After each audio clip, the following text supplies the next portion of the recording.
It finally got to the point where I was actually just terrified that I was going to get killed. Women who dedicated their lives to serving our country say the military ultimately failed them. They are not only soldiers, they say they are victims of rape at Fort Campbell. And tonight they are telling their stories for the first time to our chief investigative reporter, Jeremy Finley, who joins us now in studio. Tracy Marius, this comes at a kind of reckoning for the Army. It all started last year with the murder of Fort Hood soldier Vanessa Guillen. Her family says that she experienced harassment on base before being killed by a fellow soldier. Now, female soldiers at Fort Campbell say they're in as much danger and pay a heavy price for telling the truth. They dreamed of a life in uniform, but say they now wear a mask of shame. It's pretty demeaning. It makes me feel like I'm a joke. I mean, my safety isn't a concern. Staff Sergeant Jamie Blankenbaker is one of 3 female soldiers coming forward to News 4 Investigates with what they say is an unspoken culture at Fort Campbell of punishment for reporting stalking and rapes. I was blacklisted. All the work I had done to kind of earn my place in my platoon, all of that was gone. It finally got to the point where I was actually just terrified that I was going to get killed. Blankenbaker says when her staff sergeant began stalking her, ultimately breaking into her home, this is how her superior responded. But he also asked me, what did you do to lead him on? What's that like to have somebody ask you that question? It makes me feel pretty worthless. Blankenbaker says the Army's response was to send her on a mission with that same soldier. And I told them, if you send me with him, he will rape me. Blankenbaker says she counts herself fortunate. That soldier was later deemed unfit for the Army.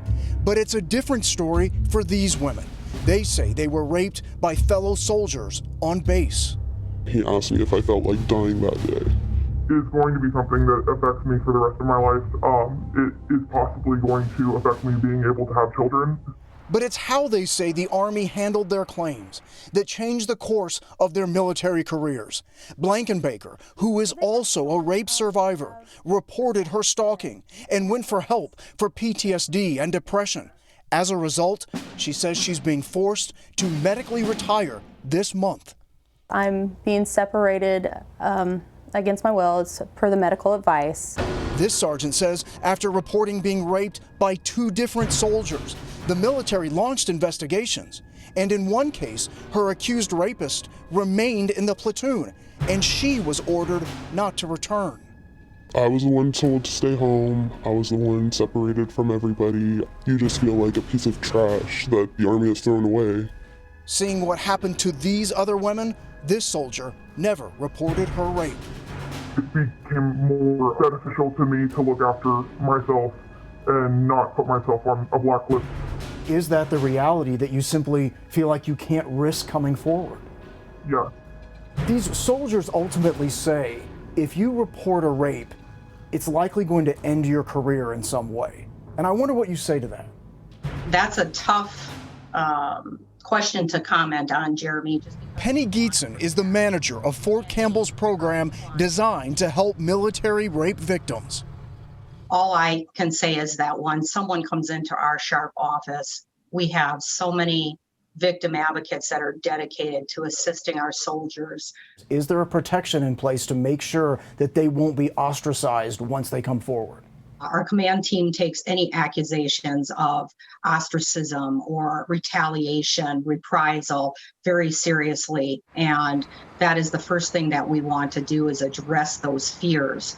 Fears, these soldiers say, that became reality and are forcing them to ultimately leave the military. I still haven't quite come to terms with it, because that's all I ever wanted. A lot of lives affected here. Wow. It is hard to hear these stories, Jeremy. And Jeremy, it's obvious why some of those women wanted to hide their identities. Well, Marius, that's right. They're still in the Army, and while the Army says they cannot discuss the specific cases, We know that the woman who says she was raped by 2 soldiers, we have been able to independently verify that the Army is investigating.